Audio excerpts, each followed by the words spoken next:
This is Antoine Araldi, and you're listening to The Road to the IPO, presented by Lulu Technology.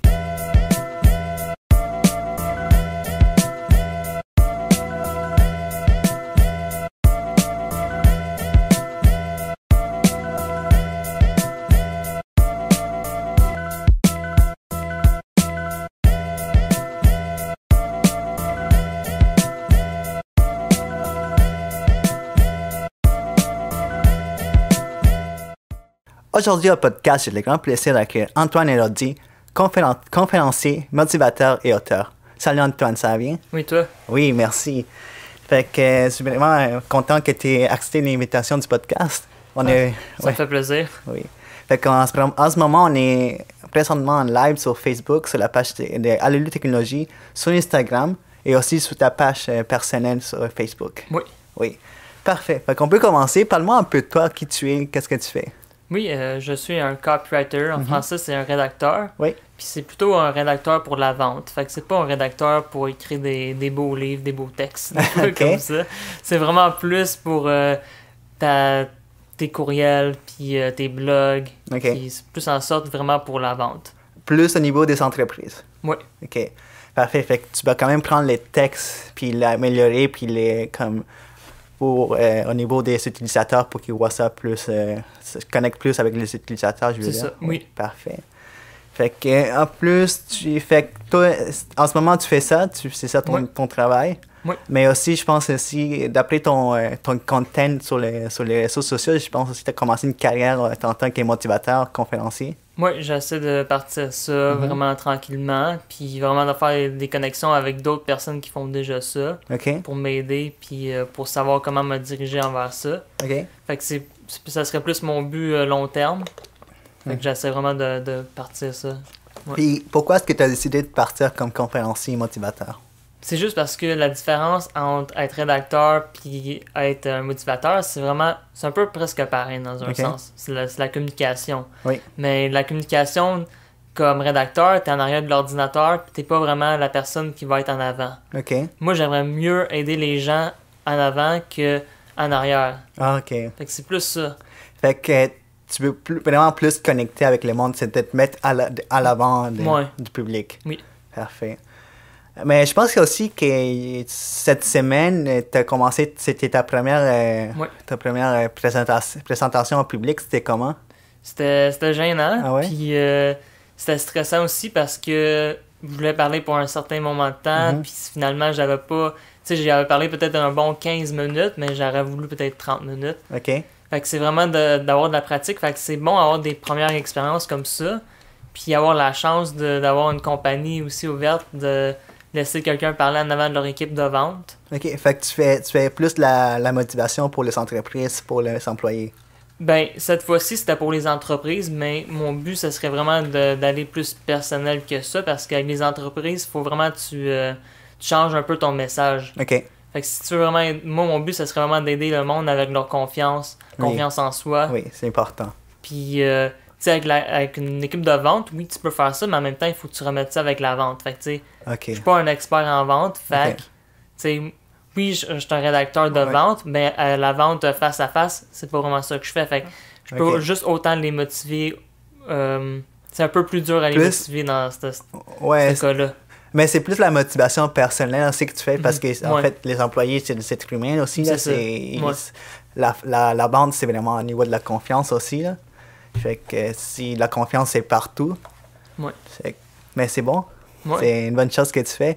Mais en même temps, je sais qu'en plus de faire des présentations au public et faire la rédaction, tu fais aussi un show sur YouTube, de Antoine Araldi Show, si je prononce bien. Oui, exact. Parle-moi un peu de ça. Comment tu as commencé cette chaîne-là? J'ai commencé ma chaîne juste par moi-même, un vlog plus personnel. Fait que c'est juste, j'essaie de filmer mon jour à jour. Oui. Puis j'ai changé ça après ça à juste faire des entrevues avec d'autres personnes. OK. Fait que ça a vraiment été les deux ensemble, sans vouloir non plus.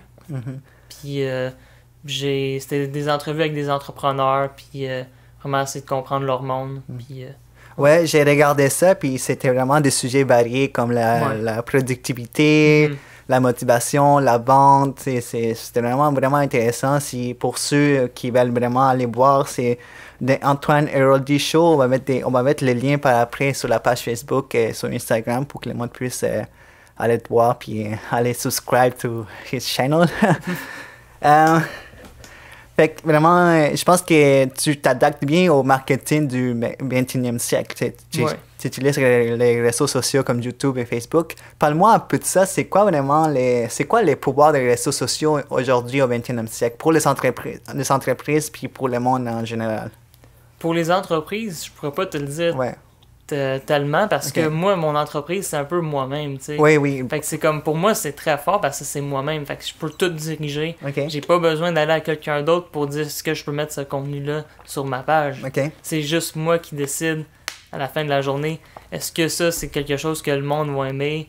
Est-ce que ça parle aux gens? C'est plus ça quand c'est ton compte personnel, tu sais. C'est toi qui décides. OK, fait que la décision est vraiment plus importante, surtout quand c'est pour nous-mêmes. Ouais. Fait que moi, tu sais, d'après ce que j'observe, c'est vraiment tout le monde sait utiliser les réseaux sociaux. Tout le monde sait télécharger une application, ouvrir un compte, aller sur Facebook, mais il n'y en a pas beaucoup qui savent faire de l'argent avec, personnel. Pas qu'avec une entreprise. Mais comme tu parles de branding personnel, en fait, c'est quoi ton opinion là-dedans? Comment est-ce que tu pourrais changer cette mentalité de juste être un observateur puis devenir quelqu'un qui peut utiliser les réseaux sociaux pour lui puis faire plus d'argent s'il veut? Fait que là, en premier, c'est vraiment de savoir si la personne-là veut faire ça. Fait que tu peux pas vraiment forcer les gens à dire « Ah, ben, tu pourrais faire ton personal brand avec ton Facebook à place de juste parler avec tes amis puis tout ça. » Ben, il y a des gens qui ne voient pas ça de même. Fait que c'est vraiment d'avoir la bonne mentalité en premier de si la personne elle veut faire ça avec son compte ou pas. Oui. Fait que, tu sais, moi, mon compte, si tu l'as sûrement vu, j'ai juste des entrepreneurs sur mon compte. Okay. J'ai ma famille puis tout, mais en même temps, mon public cible, c'est quand je mets de quoi sur mon Facebook, c'est vraiment pour parler aux gens-là. Pas vraiment pour parler à mes amis. Tu sais, j'ai des amis, mais tu sais, en même temps, j'essaie vraiment de parler aux entrepreneurs en premier. C'est plus ça quand je décide de faire un post sur Facebook ou un statut ou n'importe quoi. C'est vraiment c'est ton public cible. En fait. C'est ça.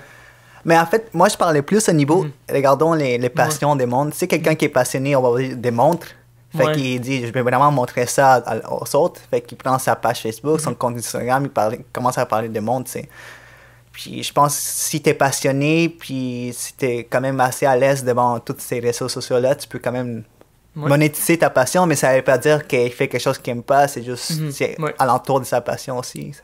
C'est ça qui est fascinant avec les réseaux sociaux. Je pense qu'on est tous les deux d'accord que c'est vraiment ça le pouvoir des réseaux sociaux pour les personnes en général. Ouais. Cool. Aussi, on parle des réseaux sociaux, mais il y a aussi en ce moment une nouvelle tendance, c'est les podcasts, l'audio. Parce qu'on sait que les mondes sont pressés, sont occupés, fait qu'ils n'ont pas le temps de regarder une vidéo ou de lire un livre. Fait qu'on va quand même commencer à écouter. Tu peux être dans ton auto, écouter un podcast, c'est vraiment plus facile, plus rapide.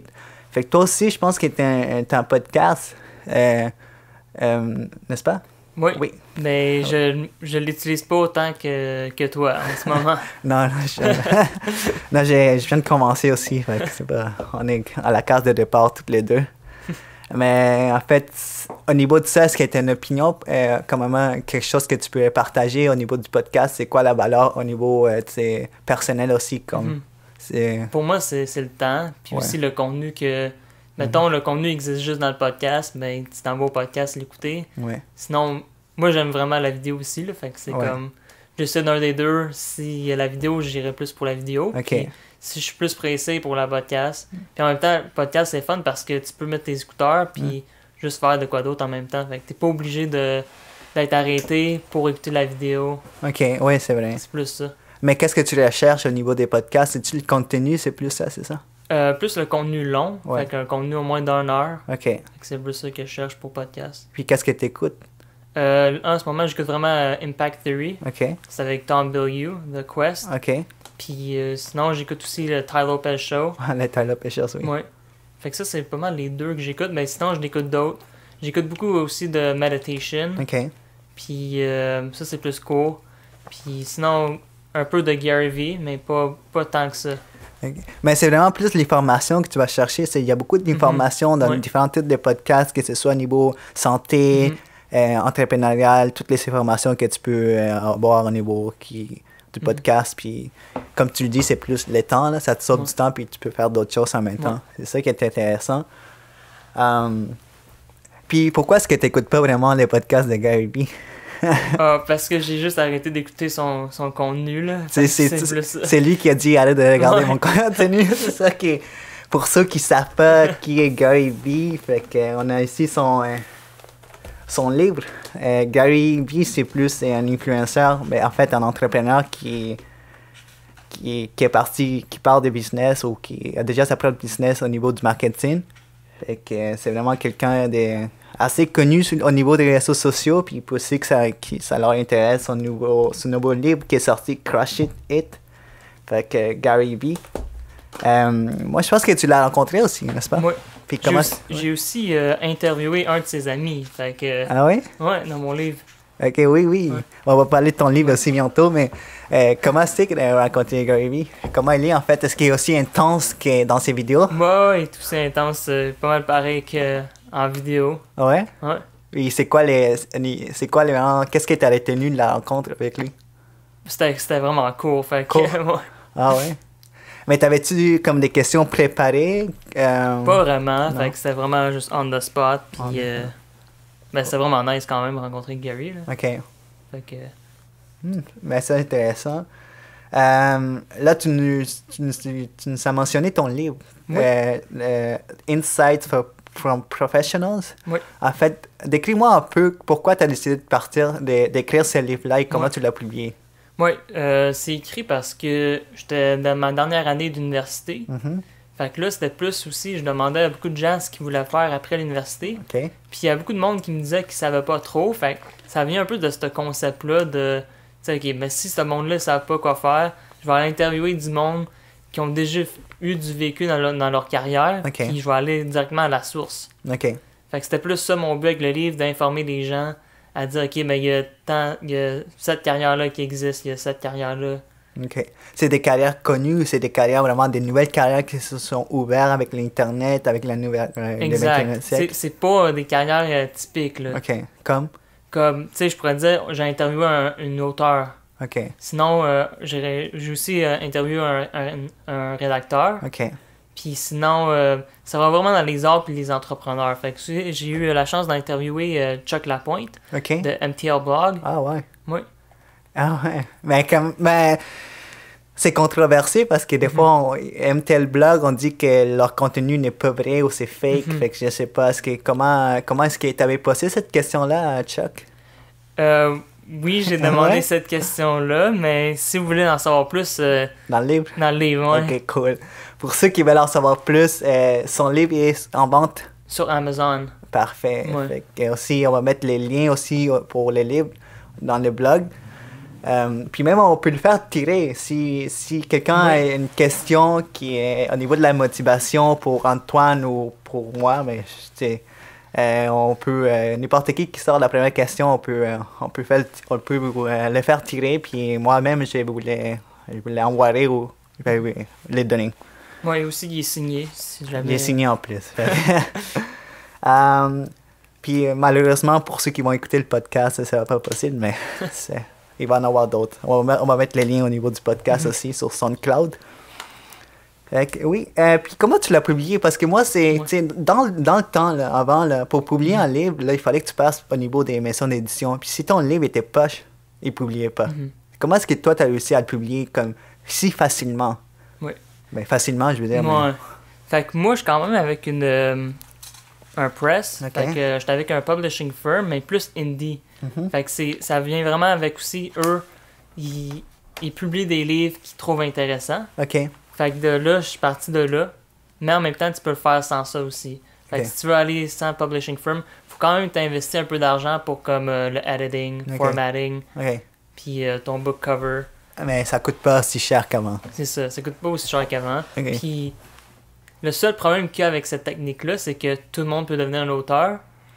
Fait que aussi, c'est comme là, des fois, quand tu vois, parce que là, tu sais, c'est avec Amazon que tu fais ça, tu peux voir directement, genre, le press avec quitté. Fait que si tu vois des fois des livres, ça dit juste Create Space, ça veut dire que c'est quelqu'un qui a fait de self-published book comme moi. Okay. Mais là, en même temps, c'est dur aussi de savoir, ok, mais est-ce que cette personne-là, c'est un expert dans ce qu'il dit? Oui, c'est plus alentour de ces questions-là que ça devient un peu plus difficile. Mais en même temps que toi aussi, t'es jeune, fait que, tu sais, il y a une certaine... le gars, il est jeune, est-ce qu'il sait son affaire, tu sais? C'est difficile de se dire expert, tu sais. Même moi, là, où je peux pas dire mon opinion parce que je connais à peine, fait que je peux pas me déclarer que je connais tout. Même le monde qui, en fait, Gary Vee, il en parle dans ses vidéos, même lui qui connaît, il veut pas dire son opinion parce que, tu sais, les monde vont tout le temps dire, t'es qui, toi? Qu'est-ce que tu sais? Fait que même si t'es un vieux de 50 ans et que ça fait 20 ans d'expérience dans un domaine, le monde, il y a tout le temps cynisme, tu sais. C'est difficile. Fait qu'en plus que t'es jeune, puis il voit, mais lui, il est pas backé par une maison d'édition, c'est difficile. Mais le point, c'est que c'est vraiment plus facile d'aller sortir ton livre. Si tu veux vraiment, si ton rêve, c'est de sortir un livre, tu peux le faire. C'est ça. C'est ça qui est fascinant avec l'Internet et tout. Fait qu'il est en vente à combien en ce moment? En ce moment, il est 20$ sur Amazon. Fait que je pense que c'est un bon investissement. Oui. Ouais, cool. Fait que, on va parler un peu de motivation. Tu commences ta carrière comme un conférencier motivateur. En fait, la motivation, en fait, c'est quoi, en fait? Si tu peux un peu expliquer un sujet large, mais pour toi, qu'est-ce que ça signifie? Qu'est-ce que tu veux... C'est plus la confiance aussi. La confiance en soi. Puis... aider les gens aussi à atteindre cette confiance-là. Fait que même si quelqu'un il l'a, de la partager. Fait que c'est vraiment plus... La motivation, c'est le partage des sentiments, ça peut être des émotions, ça peut être des paroles. Plusieurs affaires en même temps qui aident les gens vraiment à devenir plus contents ou contents dans leur peau, dans leur tête. Mais oui, mais c'est certain, mais en même temps, pour la motivation, il faut que tu sois conscient de qui tu es en premier, de qu'est-ce que tu veux faire. Si tu fais quelque chose d'autre qui est pas relié à toi-même, ça va être difficile de te motiver, n'est-ce pas? Oui. Fait que, tu sais, mettons, tu veux faire quelque chose qui tient pas vraiment avec tes valeurs, ça va devenir vraiment plus dur à gérer ça. Oui, c'est certain. Mais tu parles, dans ta première vidéo des motivations, tu parles vraiment de la pensée, tu sais, de mindset en anglais. C'est quoi les rôles de cette pensée-là dans nos vies, tu sais? Si tu penses négatif ou tu penses positif, c'est quoi les rôles vraiment? Comment tu peux contrôler ça? Contrôler ça, c'est vraiment de... Moi personnellement, je journal. Fait que j'écris vraiment ce que je veux dans la vie. Fait que c'est plus de changer... le présent pour le futur, à place de rester toujours dans ton présent. Comment tu fais ça? Tu le dis sur un papier, puis tu l'écris comme si c'est déjà passé. Fait que, mettons, tu voudrais un auto, je sais pas trop c'est quoi tu voudrais comme rêve, mais tu l'écris comme si c'est déjà arrivé. Fait que tu vis ta vie comme si c'est déjà arrivé, fait que c'est plus facile d'avoir la motivation de le faire. Admettons, on va prendre l'exemple de l'auto. Tu l'écris au passé, tu l'écris comme un G, une auto BMW. Exact. Le plus spécifique que t'es, le mieux que ça va être parce que, tu sais, mettons, sinon tu dis, je veux juste une nouvelle auto. Ça se peut que tu aies une nouvelle auto dans une semaine, mais ça se peut que ça soit une auto qui va briser, puis tu t'en vas au garage avec après, là. Fait que tu es spécifique, tu l'écris comme au passé, puis là, tu les regardes tout le temps, c'est ça? Matin, soir. Ou tu peux recommencer l'exercice à chaque jour de le réécrire puis de le réécrire jusqu'à temps que ça rentre dans ton subconscient. Wow! C'est fou, là. Si tu penses, à un moment donné, ça se réalise. C'est ça qui est vraiment fascinant. Puis est-ce que je pourrais avoir beaucoup de buts? Beaucoup de... Tu sais, je vais avoir ça, je vais avoir ça, ou tu peux vraiment garder ça minimum? Moi, je garde minimum, mais ça dépend de la personne. Moi. Toi, t'en fais comme 3, 5? Moi, je l'ai comme 5 pour 1 an. Pour une année? C'est vraiment plus optimal pour toi, en fait. Ben, c'est juste parce que ça va être plus... ça va être plus facile à gérer mes affaires parce que si j'ai juste 5 comme but que je veux faire pour l'année, ça va juste être plus clair pour moi parce que si je n'ai comme 15 ou 20, là, Ben après ça va être un peu long à dire, OK, mais c'est quoi qui passe en premier? C'est quoi je fais? Ouais, c'est vrai. C'est vraiment, tu sais, l'organiser. Puis... Ouais. Parce que c'est difficile aussi pour les focus d'avoir beaucoup de choses à faire. Tu sais, oh non, j'ai ça. Puis si si tous tes buts, c'est des grands rêves, pour avoir des grands rêves, c'est beaucoup de travail. Puis là, tu vas comme, oh, je dois faire ça. Puis c'est difficile de garder une constance. C'est ça. Puis des fois, tu as comme un but qui est assez grand. Fait que, tu sais, là, après ça, il faut que tu break down ton but. Ouais. Fait que, tu sais, même si le but, c'est juste un but, t'as souvent plusieurs étapes à faire avant que t'arrives au but, là. Ben, on va prendre un exemple là tout de suite pour ceux qui nous écoutent et ceux qui nous voient. On va dire, c'est quoi ton plus grand rêve au niveau de la conférence motivationnelle? Moi, ça serait d'avoir ma propre conférence. OK.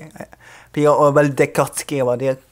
Là, comme toi, on va prendre ton exemple, commence à le décortiquer.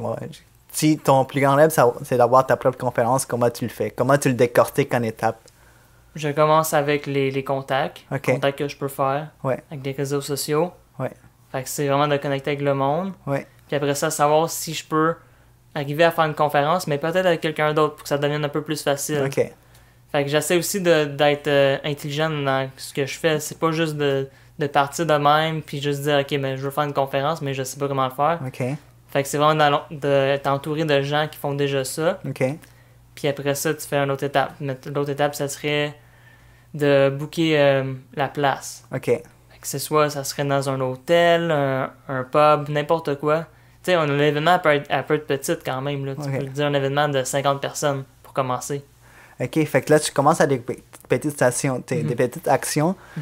Là, tu dis, ben là, je commence à publier sur mes réseaux sociaux pour faire conscientiser le monde que je fais ça. Exact. Après ça, là, tu peux voir quelqu'un d'autre pour faire une conférence ensemble si ça l'intéresse. Là, il a dit oui, là, où ça allait booker une place. Ouais. Fait que tu fais ça progressivement. Oui. Ah, c'est ça qui est bon. Est-ce que tu les écris aussi? Dès que tu dis, OK, ça, c'est mon grand rêve, puis là, tu écris ça, puis après, tu regardes, puis là, tu commences à faire les étapes ou... Ben, en ce moment, je fais pas vraiment ça. En ce moment, j'essaie juste de commencer de la base, puis vraiment connecter avec les gens, puis monter un par un. Mais je te souhaite vraiment que ça va arriver, là, que ça l'arrive. Mais c'est vraiment juste c'est tout dans ta tête. Là. Si tu veux que ça arrive vite, ça va arriver vite. Si tu veux que ça arrive pas vite, ça va arriver pas vite. C'est vraiment de comment tu y penses. Fait que, si je te dis que tu as 2 mois à faire 100 épisodes de podcast, tu vas le faire, mais tu vas arriver à le faire. Oui, c'est certain. Mais il faut être organisé, c'est vrai, mais si tu veux le faire, oui, c'est faisable. On parlait, on touche à ça, là, la pensée. Si tu es négatif, des choses négatives vont t'arriver, n'est-ce pas? Si tu es positif, des choses positives vont t'arriver. Des choses négatives peuvent quand même t'arriver, même si tu penses positif, mais ça va t'affecter moins. OK, c'est vrai, parce que tu es en contrôle de tes pensées, c'est aussi au niveau de l'apprentissage, quand tu commences à apprendre, tu te rends compte que tu es ignorant de beaucoup de choses que tu sais pas, puis plus tu apprends, plus tu te rends compte que tu sais pas, en fait. Puis moi, je le vois de 2 façons. Là, c'est ma façon de le voir. Il y a du monde qui vont dire, ben là, ils commencent à apprendre, ils se rendent compte qu'ils sont ignorants, puis ils vont se rendre compte qu'ils sont, oh non, je sais pas, je suis stupide, là, c'est trop de choses. Ils peuvent tout le temps continuer à apprendre, puis ils vont laisser faire. Puis il y a d'autres mondes qui vont dire, oh, OK, je suis ignorant, mais là, je veux apprendre. Ils continuent à apprendre, même s'ils savent qu'ils sont ignorants. C'est 2 façons de voir les choses. C'est comme l'affaire comme le verre d'eau avec moitié rempli, moitié vide. Fait que c'est une question de perspective, non? Oui. Ouais. Fait que, au niveau de je parle un peu d'apprentissage parce qu'on est... Toi, t'es quelqu'un qui lit beaucoup de livres, c'est ça? Puis t'as aussi des mentors, je pense? Pas vraiment, pas en ce moment. Mais au niveau de l'apprentissage par les livres, comment est-ce que ça t'aide? C'est vraiment de prendre un chapitre à la fois, puis vraiment de comprendre ce qu'ils disent. OK. Puis après ça, l'appliquer. C'est aussi facile que ça. Ben, c'est pas aussi facile que ça, parce que des fois, l'appliquer, ça peut être difficile, parce que t'es comme... Tu sais, ta situation, c'est jamais pareil que la situation de l'auteur. Oui.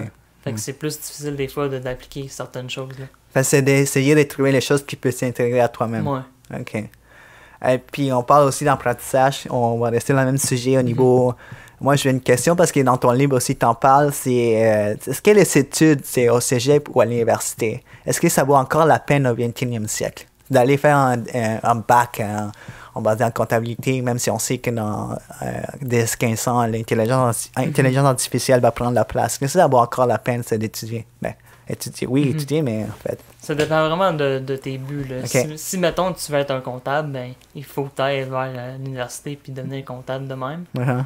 Puis ça dépend vraiment. Si tu veux devenir un entrepreneur, la meilleure des choses, ça serait vraiment d'apprendre comment être un entrepreneur puis parler à d'autres entrepreneurs. Ça, je dirais, c'est la meilleure chose que tu peux faire, c'est juste d'aller parler aux autres avant de prendre une décision comme aller à l'université. OK. De savoir vraiment ce que tu veux faire avant. OK, c'est de se connaître, en fait. Oui. OK. Ça, c'est quelque chose qu'ils vont pas t'apprendre à l'université. Fait que tu peux être là pendant 3-4 ans, mais à la fin du bac, ça se peut que tu te connaisses même pas. Oui, mais c'est certain. Mais tu sais, beaucoup de monde sort je pense que tu parles de ça dans ton livre. Oui. Beaucoup de monde sort de l'université puis se rend compte que je sais pas quoi faire de ma vie. Mais qu'est-ce que tu as appris? Ça va t'aider dans quelque part, mais... Ça va t'aider à penser, ouais. C'est sûr. Ouais. Mais ça dépend vraiment de en quoi tu étudies, pourquoi tu étudies. Ça dépend vraiment de quitter. Fait que je te dirais pas comme n'importe qui, comme de l'envoyer à l'université juste comme ça. OK. Ouais. C'est vrai, il faut qu'il pense qu'est-ce qu'il veut faire. Mm-hmm. Mais en tout cas, je sais qu'il va y avoir certains domaines qui vont disparaître aussi dans les prochaines années. Oui. Fait qu'il faut vraiment, vraiment penser à qu'est-ce qu'on veut faire parce que on va être vivant d'ici là. Oui, on va être vivant, j'espère. Mm-hmm. Mais il y a beaucoup de domaines qui, même en ce moment, on dit qu'ils vont être remplacés par des nouvelles technologies. Fait qu'il faut vraiment, vraiment se connaître puis vraiment regarder dans le futur c'est quoi je veux faire. T'sais. C'est ça. C'est un peu difficile à faire parce qu'on pourrait dire peut-être dans 10 ans, tout change, 15-20 ans. C'est vraiment on ne sait vraiment pas c'est quoi le futur tant que ça. Oui. On a une idée, mais...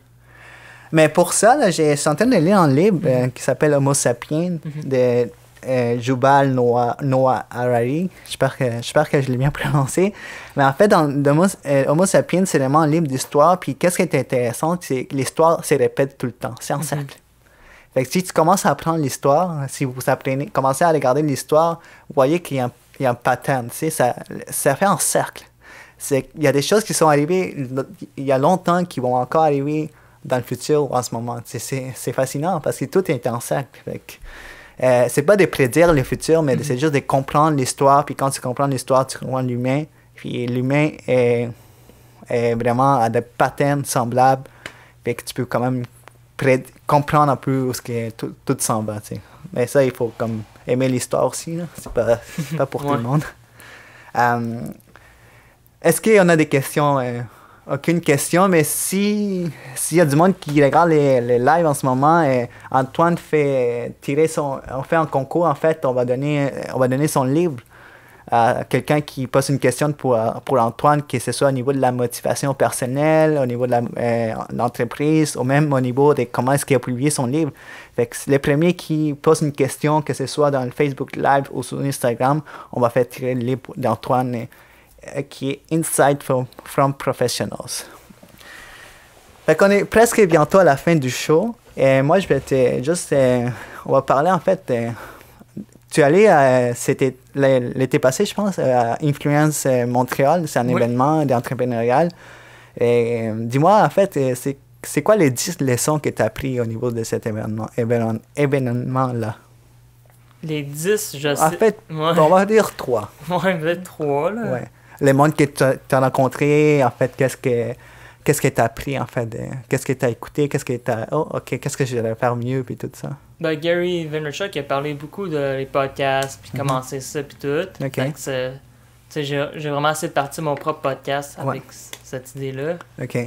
Sinon, c'est vraiment du monde qui... ce que j'ai appris beaucoup, c'est du monde qui pense plus vite. OK. Fait qu'ils prennent des décisions vite. C'est vraiment ça que j'ai appris le plus. OK, des décisions. Oui, en fait, c'est ça qui est fascinant parce que on est vraiment, le monde, on est tous vraiment sur les détails, il faut que ça soit parfait, mais si tu entends les entrepreneurs qui ont plus de succès, c'est prendre des décisions maintenant et vite, c'est ça.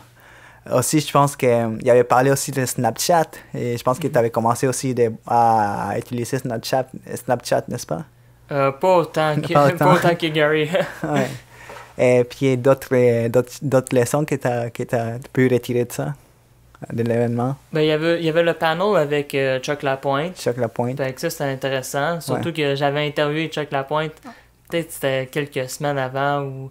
Puis finalement, il a partagé ça aussi. Fait que ça m'a fait un peu de buzz pour mon LinkedIn. Fait que j'avais l'article sur LinkedIn aussi. Là. OK, wow. Fait que aussi Influence Montréal l'ont partagé. Fait que ça aussi, ça fait un peu de buzz pour mon contenu à moi. OK. Fait que ça, c'était le fun. Sinon, connaître Thierry Lindor, lui, c'est la personne qui a commencé Influence Montréal. OK.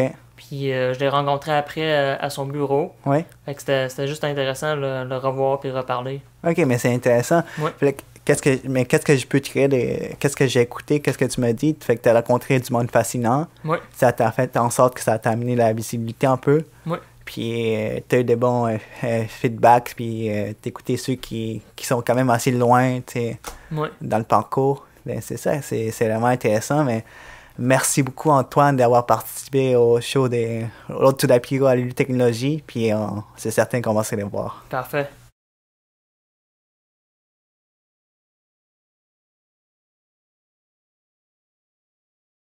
Thank you, Hugo, for having me on the show. Thank you at Lulu Technology.